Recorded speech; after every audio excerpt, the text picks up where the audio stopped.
This is a review of the GTC Keynote by Jensen Huang. Main points here, I think his new approach towards generative AI as an AI factory, generating tokens, that's interesting. I think there is some concept of optimization in the data center that is the AI factory. He's talking about how there's two dimensions. One is the as many tokens as possible per second. So tokens per second, or tokens, dollars per token need to be minimized. So you want to have a mass production of tokens or mass generation of tokens, but you also need customized for every user. So in other words, you need to make the inference as customized as possible. So how can you build a data center that allows fast, rapid response to a query, at the same time also make it cheap? And then I think the biggest takeaway is really sort of the foundation model for robotics. I think Nvidia is doubling down on physics. Omniverse is the platform, it's the CUDA of physics, or the CUDA of robotics, if you will. It's the idea is that you have the same analogy like large language models, but you have it for multimodal foundation models, and the RLHF is RLPF, which is reinforcement learning with physics feedback. So the feedback doesn't come from the human, it actually comes from physics. Everything that moves will be robotic. Everything will have AI in it. Nvidia is building the foundation with Omniverse and a lot of other, basically it's building the stack for people to build robotics applications on top of it. Nvidia is the TSMC of AI factories. You can design your own end product, whether it's a self-driving car, whether it's a humanoid robot. Nvidia gives you the stack. Omniverse is the key, but USD within Omniverse, which is the universal scene description, I've spoken about this in the past. This is a language, it's a bit like CUDA, it's an abstraction layer that allows people to represent reality in a machine learning, machine readable type way. So what you could do is you could say, I want to see a background with mountains, and then that reality gets translated into USD, and then USD turns it into Gen AI. So this is, I think, fundamentally really what's going on. He ends the presentation with the new industrial revolution. Every data center should be accelerated, a new way of doing software, new infrastructure dedicated to do AI generations. AI generators will create valuable software. Blackwell is the compute behind it, so it's sort of H200, and then much faster than that. New computer creates new software. NIMs are, Nvidia inference machines. So this is, think of it like specialized inference, modular inference, and also connected inference. It's kind of like a model of experts. So Omniverse is the operating system for robotics. Similarly, CUDA is the operating system for AI. This is not even on podcast.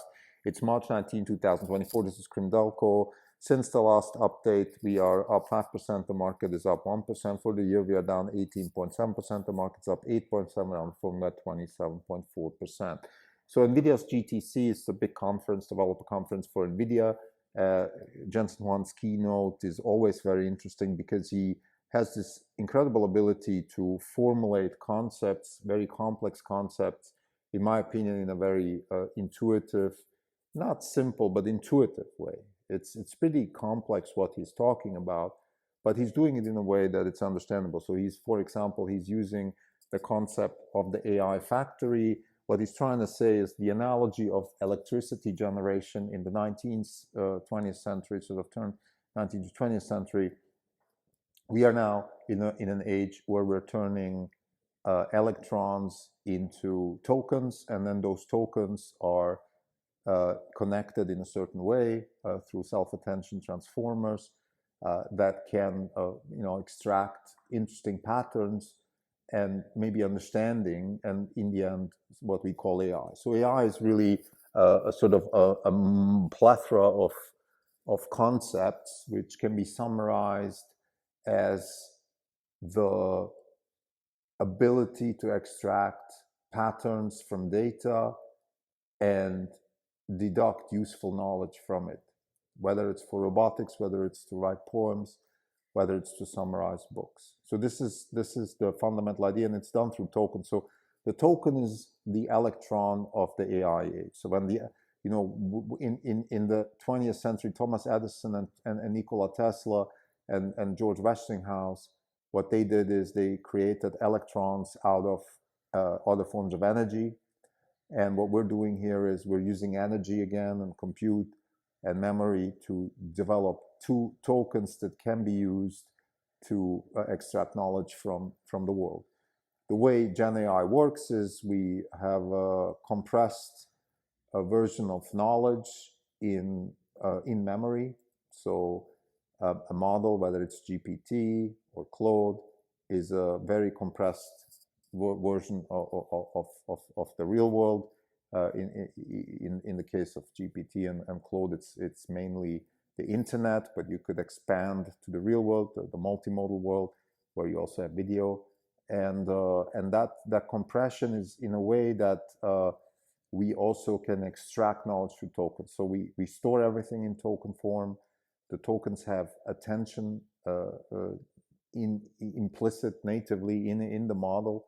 So that means that we know that if a couple of tokens get prompted, that their relationship with other tokens gets priority, that probabilities get calculated based on their positioning and importance relative to each other. And that creates the kind of intelligence that we were also excited about when we were first exposed to GPT. And now, of course, we have all these other models that are exactly as exciting. So the data center is the token factory. I think this is probably the first big idea. I think the second idea that is really important here is Jensen's explaining why CUDA is so important, and he's showing what is, from an infrastructure perspective, if you want to analyze what is going to be the decisive factor in who's going to win and how the data center is going to win and things like that, you want to look at two big dimensions. One is dollars per token, right? So you want to have a massive throughput of, in this case, we're talking now inference, right? So what we have is we have a model trained, whatever that model may be. And now when we're doing inference, we have to do two things. One is we have to reduce the dollars per token or dollars per unit of understanding, or whatever you want to call that thing. And the other dimension is customize the inference to the particular query. So you personally, you want to know something, or you want to have something done, that thing needs to be combined with billions of other queries so that the dollar per token can go down, but your experience has to be as good as possible. So this is the trade-off, and that trade-off can be optimized through various parallelization. Data parallel, expert parallel, model parallel, pipeline parallel. Those are all buzzwords. What they really mean is that you can extract parallelization from this AI stack in different dimensions. So you can have data parallel, that is, SIMD, so simple instruction, multiple data. So you have, one operation, for example, addition, with many, billions and billions of numbers, and you can spread those numbers across different GPUs, or even, use something like Apache Spark, so distributed to different computers. That's the data parallelism. But you have model parallelism. You can take a model and slice it into separate parts. You have expert parallelism. You can have within the model, a part of the model which is very good at edge detection, another model which is very good at planning, and have those experts be parallelized. So the edge detection does the work here, and then it goes over to the parallel detection. This is pretty important also when it comes to things like data management. So if you want to have the right amount of parallelism for the right amount of hardware, you need to massage the data in a way that it fits on the let's say the high bandwidth memory of the GPU. Things like that need to be taken into account. And he's talking about this in the optimization, and how this optimization eventually gets done most efficiently through CUDA and the software layer, which allows all of this to be optimized. Now, this CUDA is not the only solution in town here. We have, for example, reconfigurable data centers, which was the presentation I saw just last week from the gentleman from Google at Stanford, where you have the reconfigurability of data centers, so you can make the data center more flexible. So that means that the hardware itself, let's say in this case, optical switches and optical fibers, were used to make it more adaptable and flexible. You can certainly do that. Nvidia is choosing maybe a rigid hardware with more flexibility on the software side. That's definitely an interesting frontier to dig further. Now, I want to get to the real meat of the presentation, which in my opinion is the robotic side of things. First of all, Nvidia is doubling down on simulation. Digital twin. How can we simulate physics? How can we create an AI which understands physics and which generates physics? And then eventually from there, we can go to actually use AI in real physics. So what that means is kind of what we've been talking about for years now. We need a simulation engine so robots can be trained through reinforcement learning, which is a much more efficient way to deal with physics, because number one, we don't understand physics. So to have a physics-based world model is just going to be very difficult because we don't quite understand physics that well. That's first. Number two, how can we circumvent that? Well, we can do what humans did or what animals did, which is, how about we just observe nature and get feedback from nature, which is reinforcement learning with physics feedback. Now, before we get there, how about we simulate first in a pre-trained way? We build a transformer-based pre-trained model that has enough knowledge of physics so we can then go in the wild and fine-tune it with physics. This is the fundamental idea, and the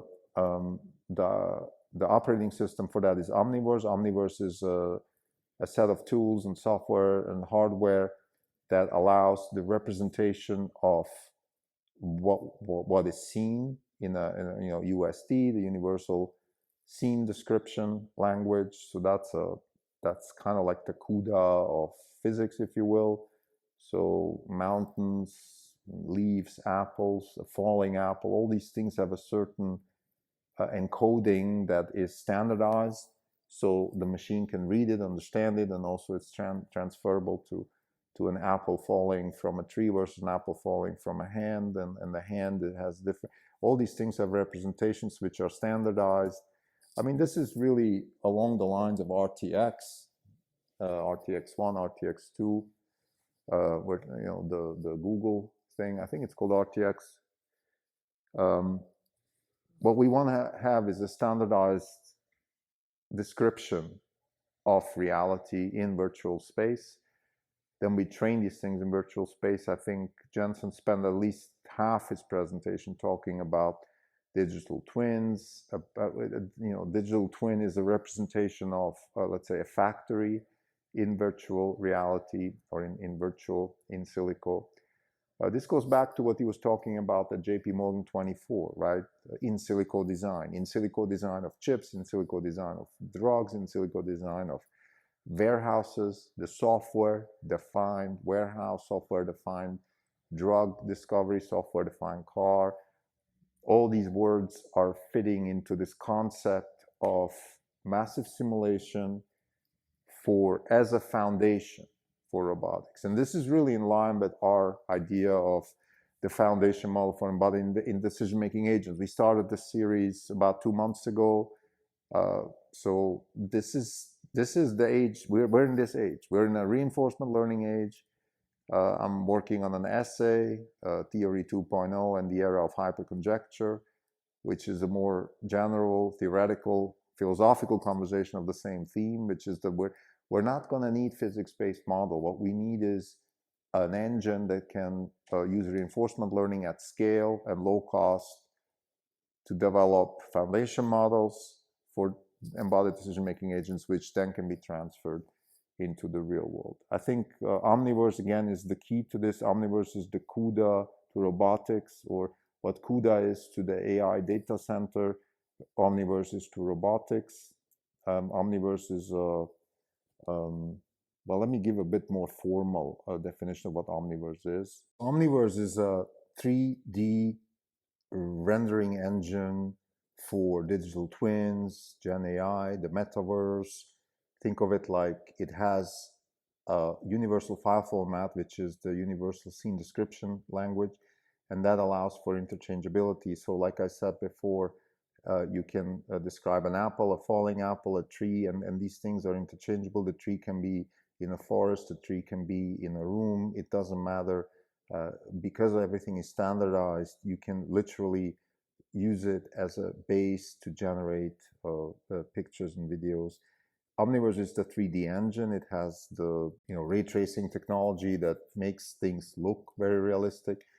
It also has, for example, light interaction with things. So once you have a good enough representation of reality, you can then simulate it through Gen AI and potentially have a very good base to train any kind of robot in virtual reality. And then once you have a good base model, you go and apply it in the real world. In other words, reinforcement learning with physics feedback, RLPF. So to summarize, I think GTC's keynote this year was all about Gen AI, the factory, and robotics as the next frontier. I would say those are the two main themes. Within the Gen AI factory, we have the explanation for why the data center is so crucial and why optimization of the data center is going to be key in the future. And on the robotics side, we have the Omniverse as the operating system for robotics. We have the foundation models for robotics. We have the simulation as the key driving engine for reinforcement learning with physics feedback, which is the solution to the problem that we don't have a very good representation of physics. We don't need that necessarily. We can have tools, physics tools in our representations, but it's not necessary. And I believe also if you follow Dieter Fox, who's a professor at UW and also part of the research team at Nvidia, I think the science is going, if you take just a step back, if you look at what science is doing, so Pieter Abbeel, Dieter Fox, let's just take those two. Gen AI, generate a video, and then use that video to train a robot and then fine-tune it in physics. I think this is where the science is going, and Nvidia is going with the science. Maybe lastly, where does this leave Tesla? I think I would say there's two big announcements in this GTC keynote that are related to Tesla. One is that we have a massive investment in humanoid robots, which is validation for the humanoid business case. And second, we have the fact that BYD is using Nvidia's self-driving car stack. So that's on the one hand, the good news. That means, they are not there yet, and they need Nvidia, which means that where are they? Why don't they have the kind of technology that Tesla has? No, that doesn't mean Tesla is out of the woods. That means that now we have a massive competitor. I think we said that before, that Nvidia is basically doing for everybody else what Tesla is doing, and that's great, but it requires Tesla to stay ahead of the game. So what we would like to see going forward is a little bit more engagement by Tesla. One of them, hopefully we'll see them at CVPR this June in Seattle. We want to see a little bit more what Tesla is doing. Not just the product. The product's fine. The product speaks for itself. V12 is a phenomenal product. But we want to see a little bit more what's behind the hood. Research, a little bit like what Nvidia is doing here. Nvidia is very transparent. I think Jensen's opening up the company because that's a very good marketing strategy. But it would be good for Tesla to also have a little bit more openness and transparency in where their research is going, how they're implementing transformers for this new area of robotics. Thank you.